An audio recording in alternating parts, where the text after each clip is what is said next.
All right, welcome to another SEC baseball preview from Southern Sports Gumbo. We're going to be diving into the Arkansas Razorbacks tonight. What do you have on them, Kevin?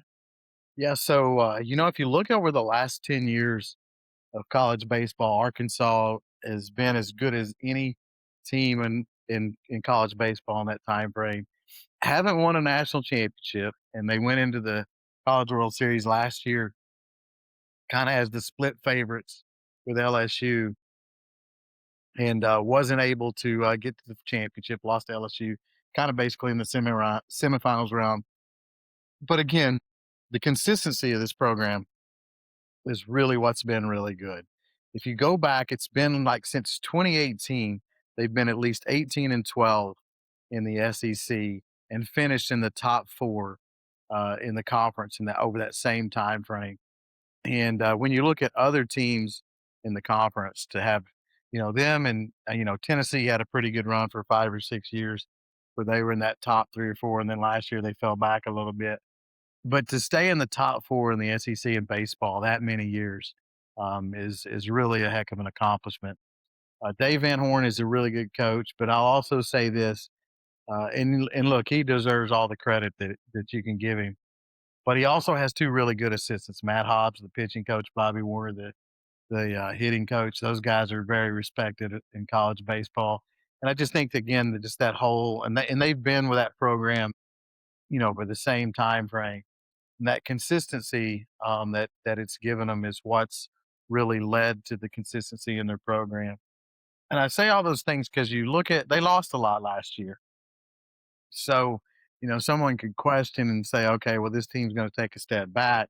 But before you do that, they've done well in the portal over the years, and they do bring back, some good players. So, we'll just kind of go down that list. And I will tell you, in my opinion, there's plenty of talent on this team, from in the field to their pitching staff to their freshmen that are coming into the program. Depth that, if it's a typical Arkansas year where they're coached up, they play well and they play solid baseball. It's a team that could be back in Omaha, and with a number one seed. Preseason 7, I think it's in Baseball America, preseason 10 and D1, or vice versa. So most polls have them, preseason top 10. So the expectations are there, and that's just kind of the standard that Van Horn has had. When I look at their team, I'll just go down I want to start with, I think, what's their strength is their pitching staff, and it's the depth of their pitching staff. Gabe Geichel, a lot of people consider him as a potential first round pick. Really big arm. Has never really stepped up to that though.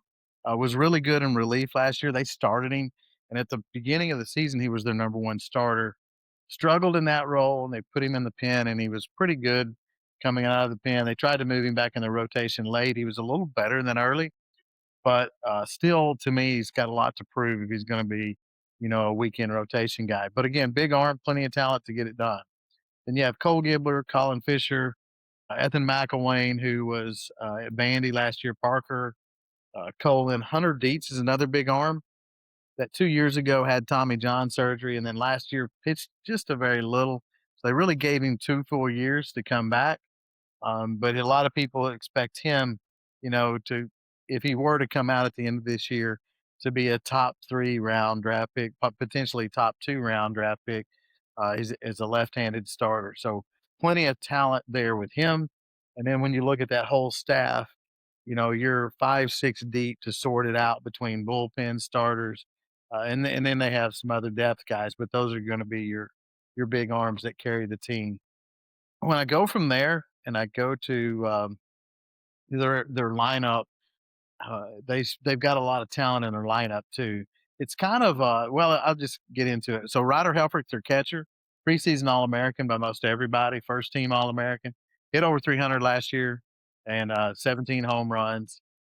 Cam Koziel, who came over from Vanderbilt 2 years ago, likely their second baseman. Again, another good bat, hit over 300. Reese Robinette's their first baseman. Hits for a solid average, but not a lot of power. I guess that would be a question this year. When you read about him inside their program, they like him and they like his power potential, but he's never lived up to that power. So, but again, solid player for him and plenty of experience. I'm going to go third base next. TJ Pompey played at Texas Tech, hit over 300 last year, slugging percentage of over 620. Got hurt, played about 20 games for them, got hurt, and then at the end of the season transferred to Arkansas. So with that type of slugging percentage, and again, he's playing in the Big 12, which is a solid baseball league. There's a lot of expectations that he will play a big role in their team this year. And then that moves you to shortstop, and they've got a couple options at shortstop. Number one, I'll go with the freshman that they have a lot of high hopes for, and some rate him the preseason SEC Player of the Year, and that's Carson Brumbaugh. So potentially, he could start at short. Now, I say that Van Horn has never started a true freshman at shortstop. So if Brumbaugh ends up being the guy, it'll be a first for him in that program. If they didn't want to go with Brumbaugh and they just wanted to go with a solid fielder that's been in the program for a couple years, there's Nolan Souza, who's kind of played a combination of second base and shortstop over his 2 years, mostly second, but he was recruited as a shortstop. Good defensive guy, good glove. So there's the potential to see him. And then another infielder that's a freshman that's a highly recruited player is Landon Schaefer, who could play. He was a shortstop in high school, could play shortstop, could play second, could play third, potentially a little more power than your normal shortstop in him. So, but again, when you look at that, they've got plenty of combinations. Souza could play second also. Cozille could DH. He could play first. He did some of that last year. So when you look at their total infield, you got about six guys that could play those four positions, and I'm sure that's probably what they'll do early in the season. They'll play different combinations and different things to see how it all progresses. The two constants, I think, Pompey will be a constant, third, and then Cozille will be a constant somewhere. He could play multiple positions. I think he could play second, play first, DH some. And then if Brumbaugh is as good as he is, then maybe he's the consistent shortstop. From moving from there to the outfield, um, they've got some really good talent in the outfield. You've got Kuyo Aloy, whose brother was Wehu Aloy, who was the shortstop last year. But Aloy's an outfielder and could also DH. Zach Stewart, an outfielder.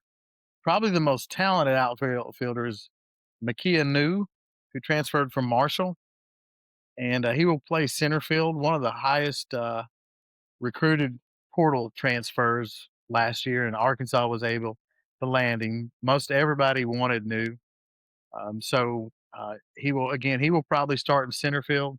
So when you look at Helfrich, Cozille, one of the potential players at shortstop, and New, very strong up the middle to support that pitching that they have. The last outfielder that I'll mention, Damon Ruiz. He was the outstanding hitter in the Southland Conference, playing for Lamar, and he hit over 300. And then he transferred. So when you look at Ruiz, Aloy, Stewart, New, now they played at different levels. Aloy did play in the SEC with Arkansas last year.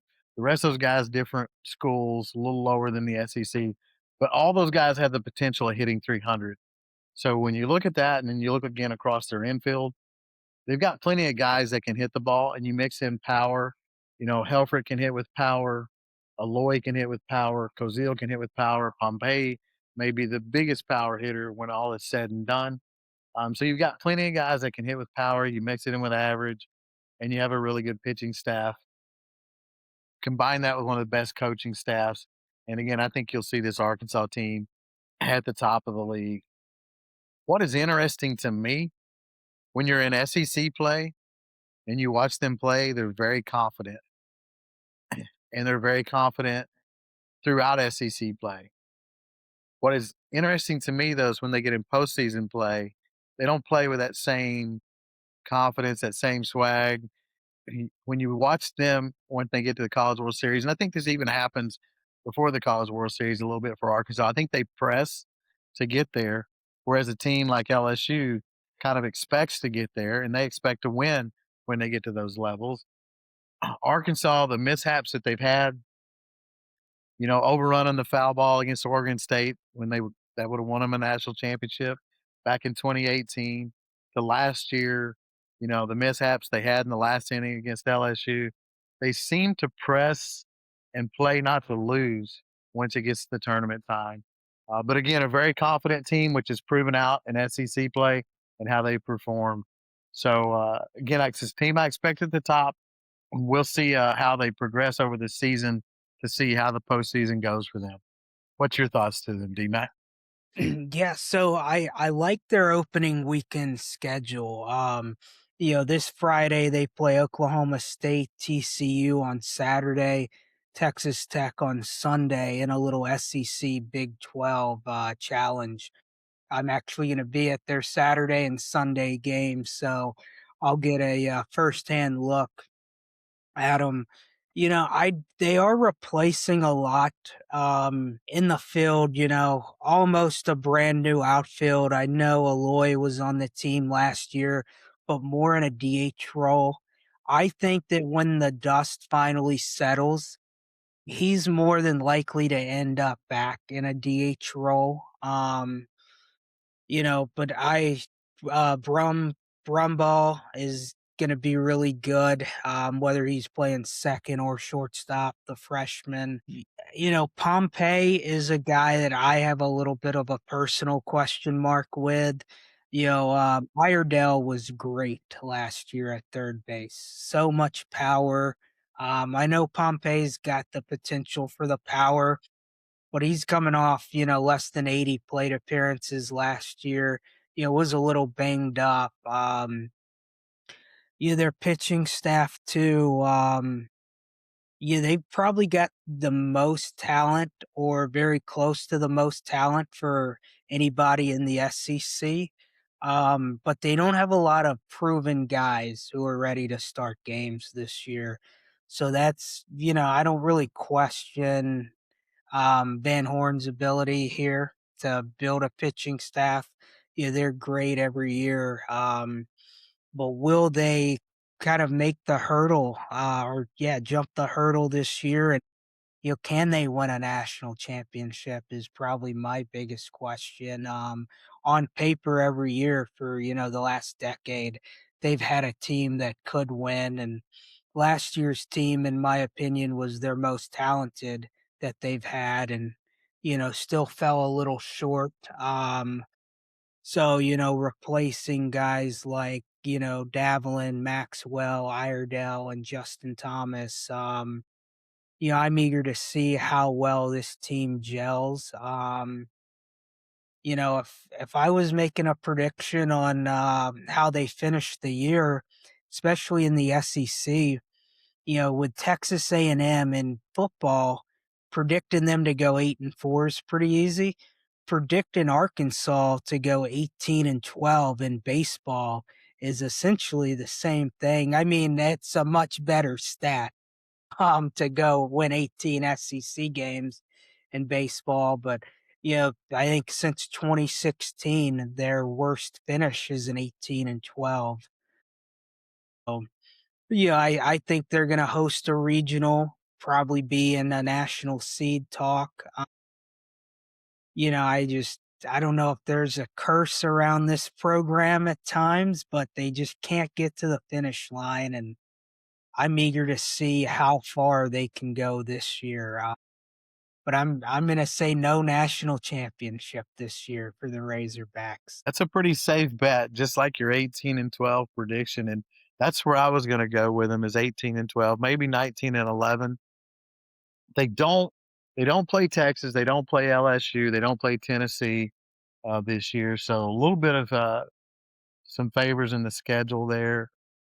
They do go on the road to Auburn. They go to Kentucky. They host Georgia, Florida, Mississippi State. So there'll be some tough games involving those five teams. But certainly, if you don't have Texas, LSU, and Tennessee on your schedule, you get some advantages there. So I like that 18-12, 19-11. Really like the comparison with Aggie 8 8-4 because you're right. The Arkansas baseball team is just that consistent when it comes to winning and finishing in the top four. I think that'll be the interesting thing to me is can this team finish in the top four? The talent's there. They definitely need an arm to emerge to be the number one.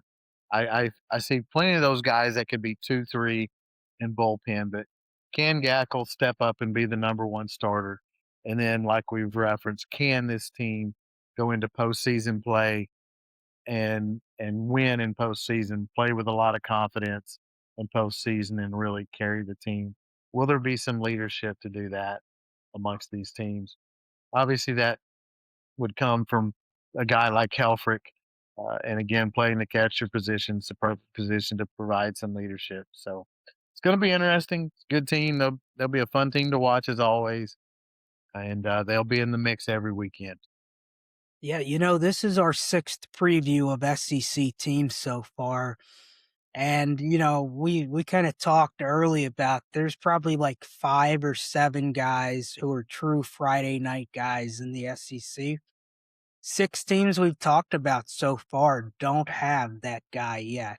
Now, I think for a few teams they can have that guy emerge, but it's crazy to talk Arkansas baseball and say, man, they don't have a true Friday night guy right now. That's right, a proven one. That's exactly right. And to your point, yes, 6 teams. That's a very good point. 6 teams, and not one could we say has that diehard true Friday night guy.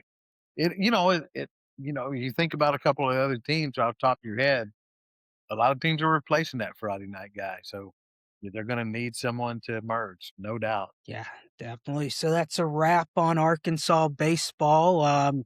Remember to like, follow, and subscribe, and we'll have the other 10 up here in the next few days. We'll talk to you soon.